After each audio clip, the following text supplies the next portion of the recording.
నేను కార్తిక్ని. ఏం సడన్గా అలా ఉలిక్కి పడ్డారు? భయంగా ఉంది కార్తిక్. ఏదో తెలియని భయం నన్ను వెంటాడుతోంది. కలని తెలిసినా మనసు నమ్మట్లేదు. ఇక్కడే ఉందామంటే ధైర్యం చాలట్లేదు. మర్చిపోయిన గతం కంటే నా ఒంటరితనం నన్ను ఎక్కువ భయపెడుతోంది. నన్నిక్కడి నుంచి వేరే చోటికి తీసుకువెళ్ళగలవా కార్తీక్? భయంగా ఉంది కార్తీక్. మర్చిపోయిన గతం కంటే నా ఒంటరితనం నన్ను ఎక్కువ భయపెడుతోంది. నన్నిక్కడి నుంచి వేరే చోటికి తీసుకువెళ్ళగలవా కార్తీక్? రేయ్, నీకేమైనా పిచ్చా? ఆ అమ్మాయిని ఇంటికి తీసుకెళ్తానంటేవేంటి? ఆ అమ్మాయి ఎక్కడి నుంచి వచ్చిందో ఎవరో కూడా తెలీదు. రేయ్, తను ఎవరు ఏంటని కాదురా. నువ్వైతే డాక్టర్గా తనని ట్రీట్ చేసి డిశ్చార్జ్ చేస్తావు. ఆ తర్వాత తను ఎక్కడికి వెళ్తుంది? ఇప్పటికే పేపర్లో యాడ్ ఇచ్చి చాలా రోజులు అవుతోంది. వాళ్ళ బంధువులంటూ ఇప్పటికొచ్చి ఒక్కరు రాలేదు. నువ్వు కూడా బంధువు కాదు కదరా, అనవసరంగా రిస్క్ తీసుకోకు. చూడు, నేను సిఐతో మాట్లాడతాను. రేపే అమ్మాయిని స్వచ్ఛంద సంస్థలోనే జాయిన్ చేస్తారు. ఆ తర్వాత ఏం చేయాలన్నది కూడా వాళ్ళే ఆలోచిస్తారు. ఇందాక నువ్వు అడిగావే బంధువా అని. హెల్ప్ చేయడానికి ఎటువంటి బంధం అవసరం లేదురా. ఆ రోజు ఆ అమ్మాయి నా చేయి పట్టుకున్నప్పుడు కొన్ని వందల ప్రశ్నలు పుట్టేరా. కానీ ఎప్పుడైతే ఆ అమ్మాయి కళ్ళలోకి చూశానో ఆ ప్రశ్నలన్నీ మాయమైపోయాయి. ఇలాంటి పరిస్థితుల్లో ఆ అమ్మాయిని ఒంటరిగా వదిలేసి చేతులు దులుపుకోవడం నాకు ఇష్టం లేదురా. రే, ఫ్రెండ్గా చేయగలిగితే నాకు హెల్ప్ చేయి. ఆ సీఏతో మాట్లాడి ఎటువంటి ప్రాబ్లం రాకుండా చూసుకో.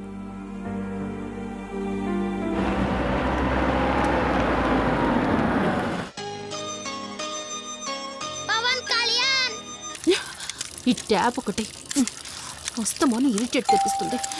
వస్తున్నాను. వస్తున్నానబ్బా. అమ్మయ్యా, వచ్చావా కార్తీక్? నువ్వు ఫోన్ చేసినప్పటి నుంచి ఆ ట్యాప్ కారుతూనే ఉంది. అది అలా కారుతూ ఉంటే సింక్ లో పడుతున్నట్టు లేదు, నా నెత్తి మీద పడుతున్నట్టుంది. దాన్ని త్వరగా బాగు చేయించు కార్తీక్.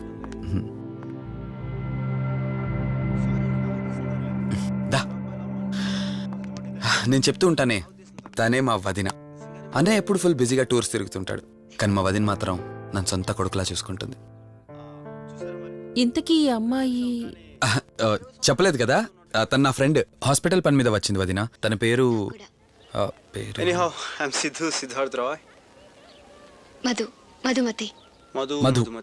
మధుమతి. కొన్ని రోజుల పాటు మన ఇంట్లోనే ఉంటుంది. సరే, తనను పైకి తీసుకువెళ్ళి రూమ్ చూపించు. సరే, నువ్వు వెళ్ళమ్మా. రా.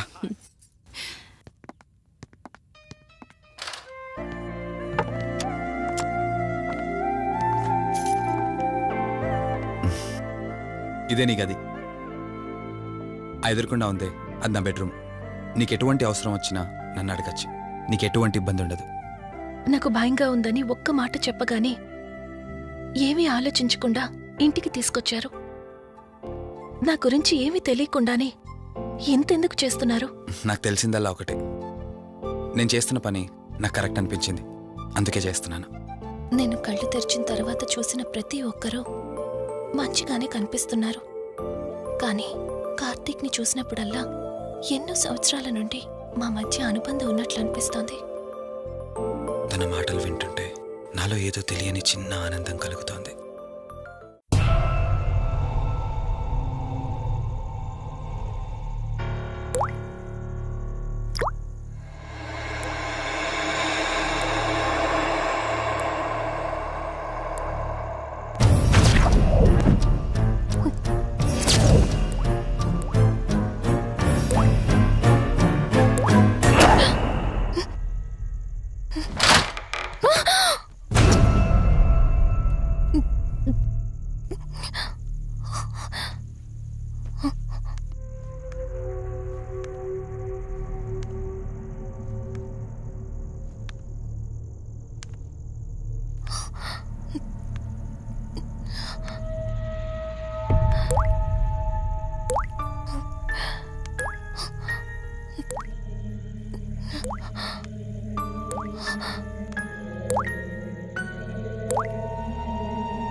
మధు మధు ఏమైంది మధు?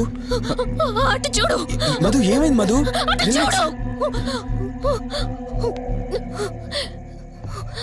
చూశాను, అక్కడేం లేదు. కావాలంటే నువ్వు చూడు మధు. నేను చూశాను, కావాలంటే నువ్వు చూడు. మధు చూడు మధు, ప్లీజ్. అక్కడేం లేదు, ఒకసారి చూడు. చెప్పాను అక్కడేం లేదని. నువ్వెందుకు కంగారు పడుతున్నావు? అయినా అసలు ఈ టైంలో బయటికి ఎవరు వెళ్ళమన్నారు? అది బయట ఏదో తలుపు కొట్టిన శబ్దం వినిపిస్తే.